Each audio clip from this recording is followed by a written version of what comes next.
Welcome back to the All About You podcast. Now, the podcast that went out 2 weeks ago was with Karolina, and we were talking about self care.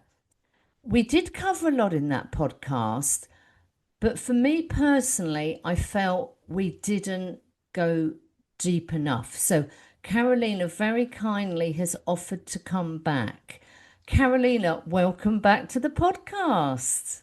Thank you for having me here. So, Carolina, I have actually been on to AI because this idea about self care, you've really been a bit of a worm in my brain since our last conversation because we talked about self care being different for everybody. Yeah. And we talked very much about the fluffy blanket and the steaming coffee and the candles and the hot bath, which is absolutely fine. But it kept going through my brain, how do I actually work out what is self care for me? So I actually went on to AI and I was quite interested because it has actually broken it down into things like your physical well being, mental well being, Mhm. how you feel. And I just Yeah. thought we should explore those type of areas because what I'm hoping, and this is for me as much as everybody else, to have a little sort of in my toolkit, a little set of questions that I can sit down with and just open my little book of questions and go, okay, where am I health wise, Mhm. mentally, how do I feel? So that's where I'd like to go, Carolina. It's a massive thing, self-care, isn't it? Yeah, you mentioned well-being, physical well-being, emotional well-being, mental well-being. So when we look at self-care, self-care is part of your well-being. Well-being is like a circle, like a wheel. You have physical, emotional, mental, environmental, financial, spiritual well-being. These are parts of your well-being. And if one of those parts is not working, the whole wheel is affected. The questions you ask yourself are to make sure that the wheel is working properly. That's how I say it. When we think about questions you can ask yourself, like you want to have a tool, I'm very much into make it as simple as possible. When I was recovering from my burnout, I came up with this idea: stop, listen, act, which literally meant I sat down and I was listening to my body with this very simple question: what do I need now? And I've just written that down. That is genius. I love that. Thank you. It was really, really helpful when I was recovering. It was my mantra: stop, listen, act. Stop, just sit yourself physically down because this is your grounding point. Listen, so ask yourself, what do I need now? Is it something emotional I need? Is it something physical I need? Is it something mental I need? And then act means this is what I need. Let's go for it. If it was, I think I'm hungry, let's go and eat.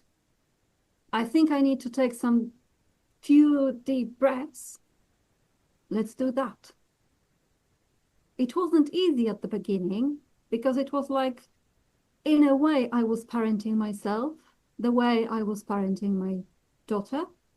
Because if you think about it, it's going back to that basic question: what do you need here and now? Are you hungry? Are you tired?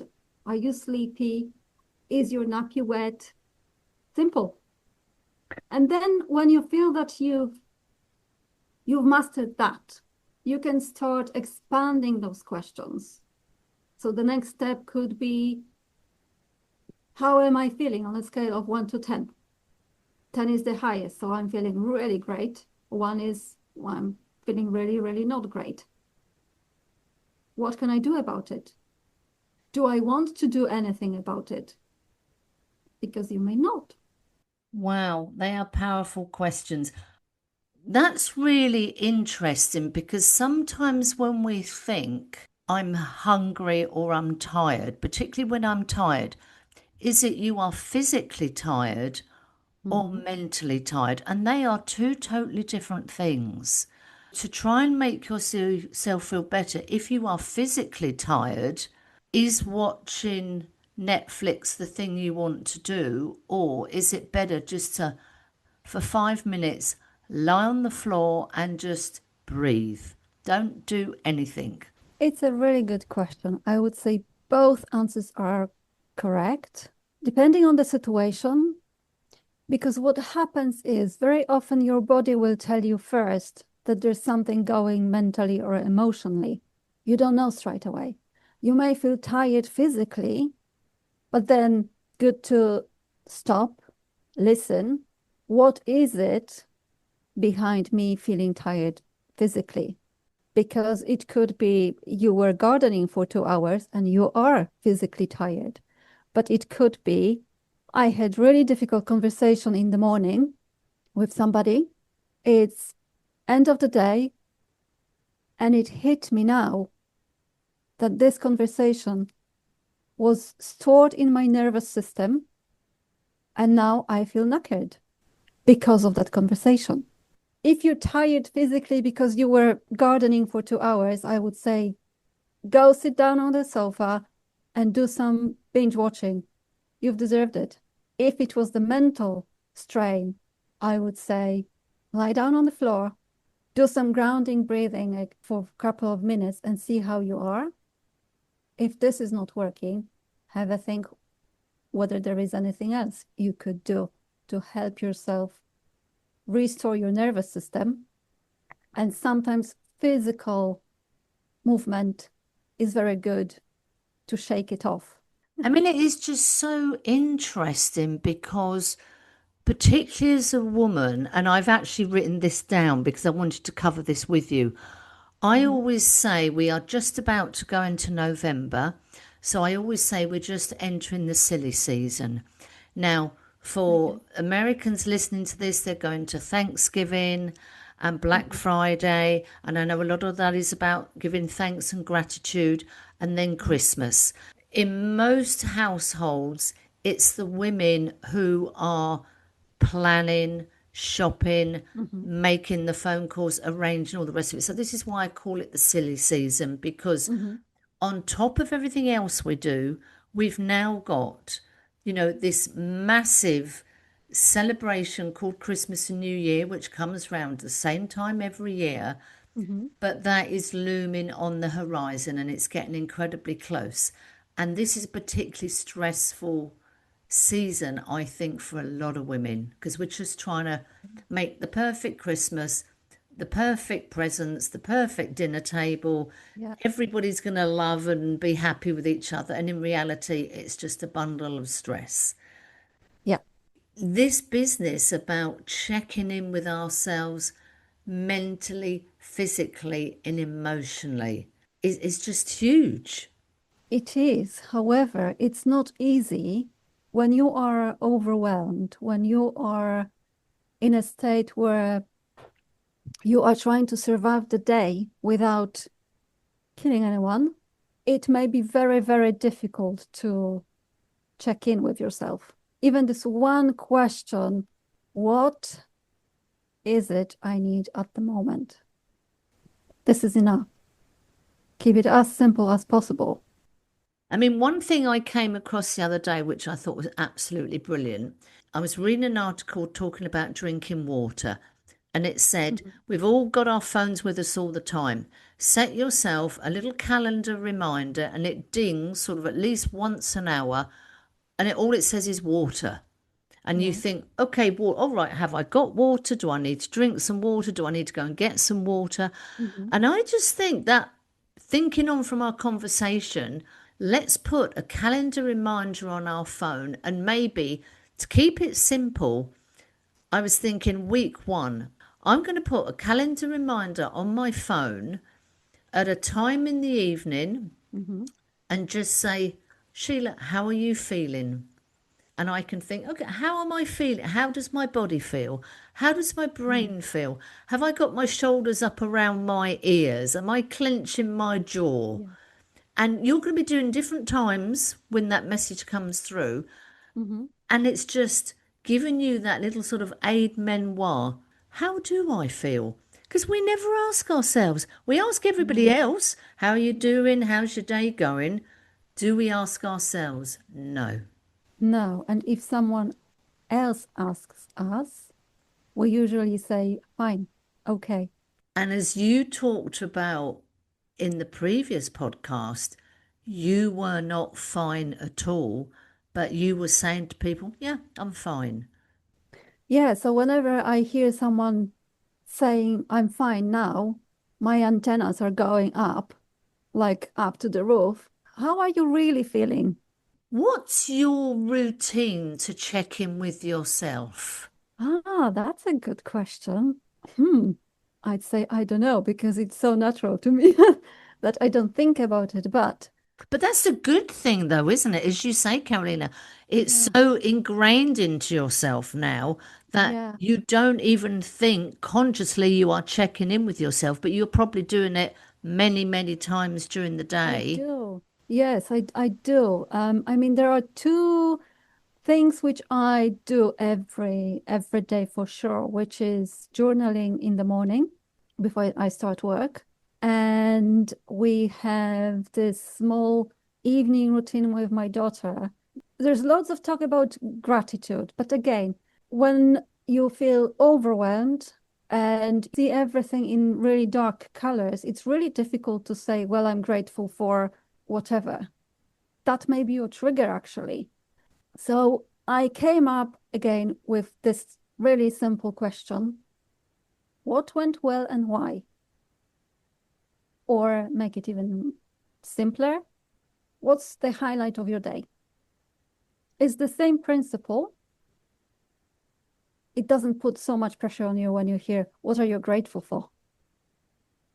That's If it makes sense. really interesting. I love that. What went well today?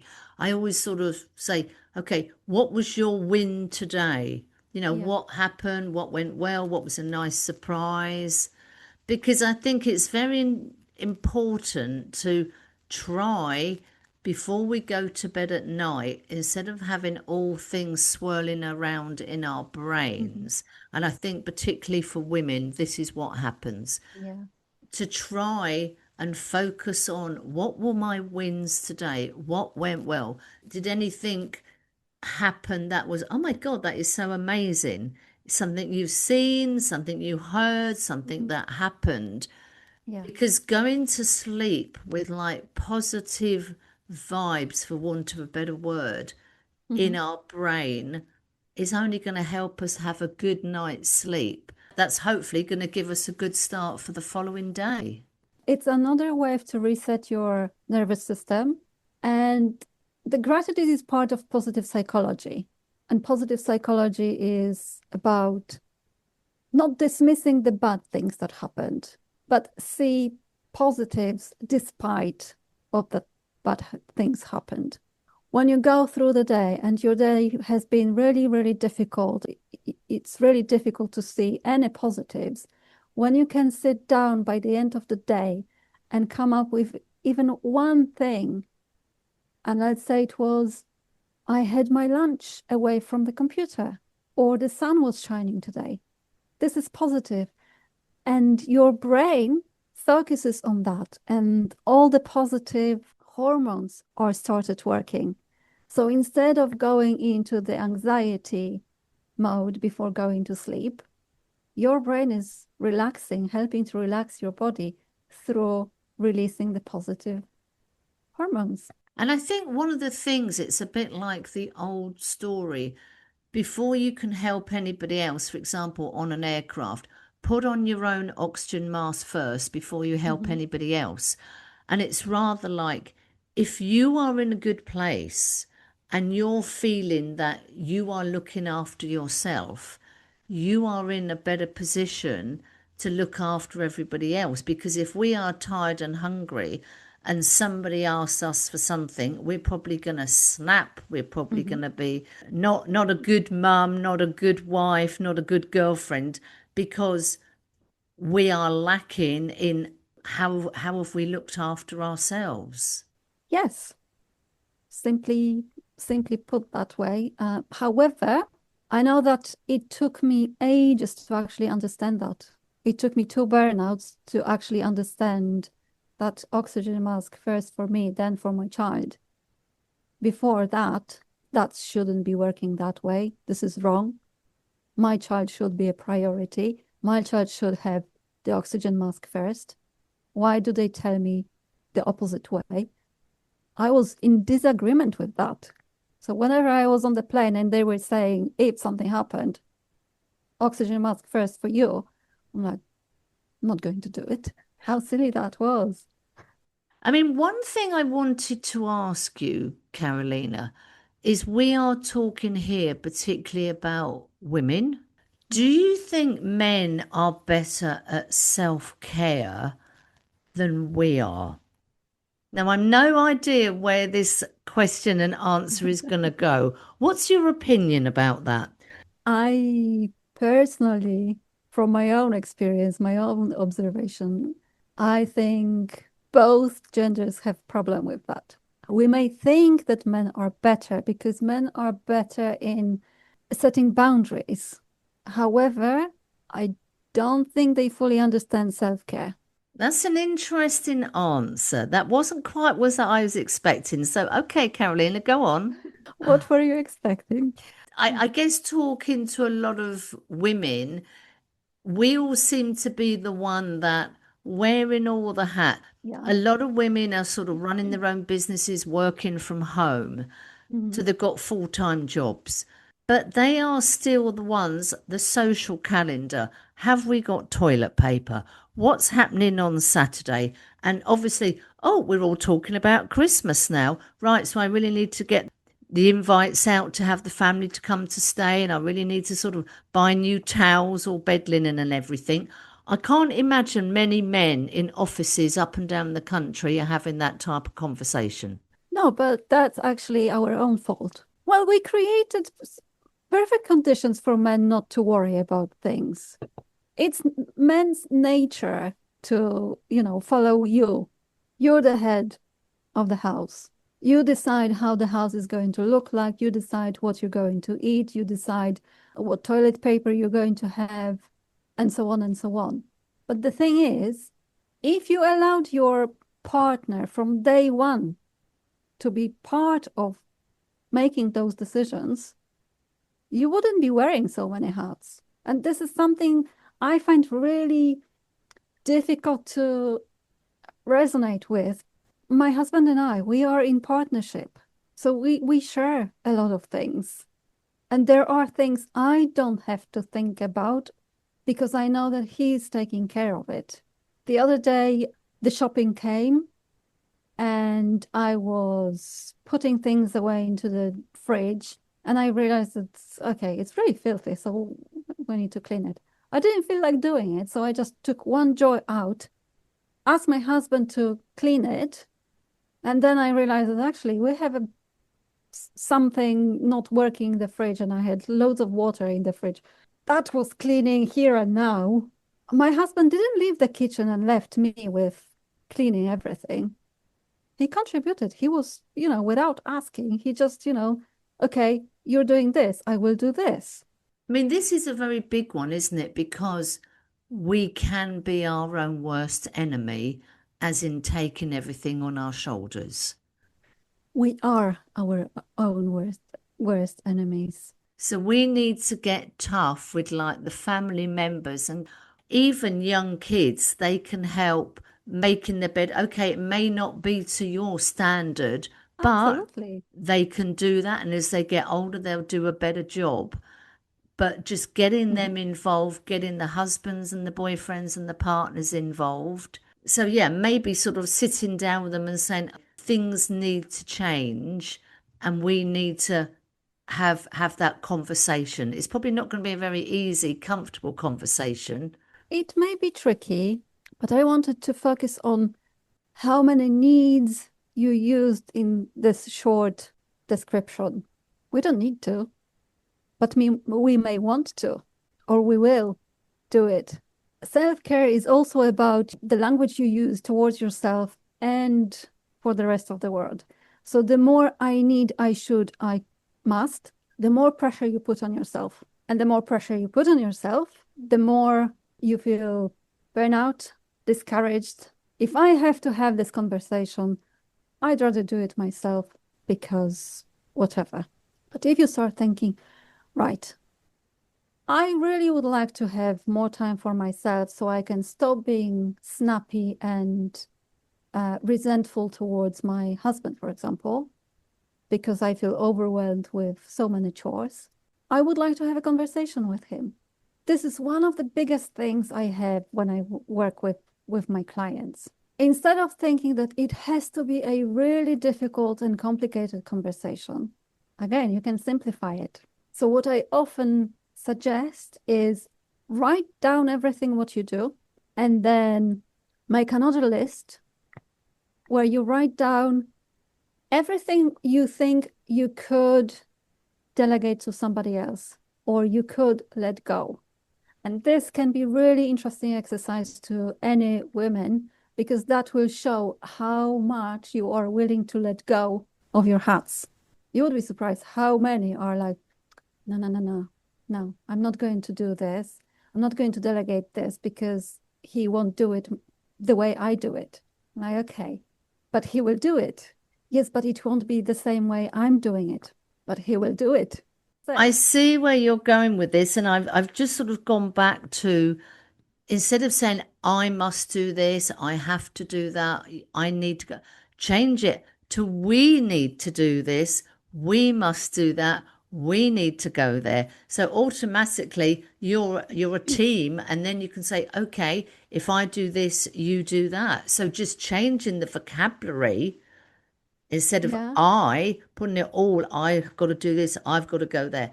We, and then you can go, okay, so this needs to be done. How are we going to do this? yeah, yeah. So when you create your first list with all your tasks, then you create another list with, okay, this is what I'm willing to let go. And then you sit down with your family, showing them both lists and say, look, this is what I've been doing so far. This is what I would like to delegate to you guys because I feel that I cannot carry on doing everything on my own and I need your help. What is it from this list you can take over from me so I don't have to worry about it? So instead of telling your children or your husband, you must do this, or I need you to do this, allow them to decide which task they feel they are able to do. Because that way, you are allowing them to make the decision. And when they make their own decision, they will be more determined to follow that. If you give something because there is a resistance and people don't want to do something when they're told to do something, free choice, they are more willing to support you. I love the psychology there. I absolutely love it. Just before we finish, Carolina, I just wanted to talk about this wonderful mini guide you have got called Pause. And I Mhm. just want you to tell the listeners a little bit about that because I think this is absolutely brilliant. Suppose that was created after me experiencing my burnout and my journey. And what I realized that there are things that can really help you here and now. And this is not another tool telling you it worked for me, so it's going to work for you. That wasn't my intention.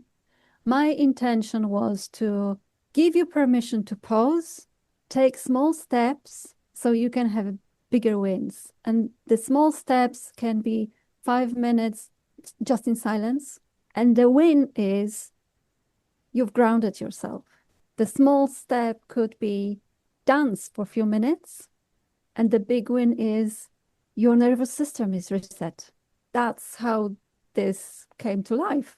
Carolina, I have downloaded your booklet Pause onto my phone, and I have to say, every time I look at it, I would just sort of pick a random page and I'll read that. And that just makes you think, how am I feeling? And you read the information. How can people get hold of the pause? Because I think everybody should have this on their phone. There is a link for this PDF. You can find it on my website, karolinaross.com. You can find it on my Facebook and on my LinkedIn profile as well. If you cannot find it, just email me. I will share the link with you. Because it is an absolutely beautiful mini guide. I absolutely love it. I love the images, the information. 4 o'clock in the afternoon, I just need a little bit of something, and I get this on my phone, and it's just, oh my God, pause. It's just, Yeah. yeah, pause, read a little, 2 little paragraphs about something, and I just feel better. And I think everybody should have this on their phone. I think Mm. this is genius, Carolina. And Oh, thank you because so it's much. just a nice little booklet you can have on your, and you can sort of dip in as and when you want. It's on your phone. You've generally got it with you all the time. I Mm. absolutely love it. And I just wanted to say, we need to make everybody aware this is available. Download it. Well, I'll put all the details to Carolina's website with the podcast. Get this pause mini booklet on your phone. It's absolutely gorgeous. I love the images. Very, very well thought out. And it is just giving yourself that little mini pause during the day. And as it says, pause, small breaks, big wins. I mean, just genius. I absolutely Thank you. love it. Oh, thank Absolutely you love very it. much. That's really, really kind of you to say that. This is my baby, and it wasn't easy to, put just few ideas in one tool, but I thought it's a good start. And when you understand how this can help you, you can start exploring your own ideas, how to pause and how to change your daily routine, and how to improve your self-care. Carolina, absolutely brilliant. You've given me again, and I'm sure everybody listening, so much food for thought here because this is Thank such you. a big topic. Thank you so much for coming and doing a second podcast. Thank you. Thank you very, very much. I really enjoyed talking to you. And yeah, this has been great. Thank you. So I will include all the links of the pod with the podcast. So to contact Carolina. Thank you for listening to this podcast. And I suggest everyone downloads the pause booklet onto their phone because it is absolutely brilliant. And you've got your phone with you, and do take time to pause. So thank you for listening to the podcast.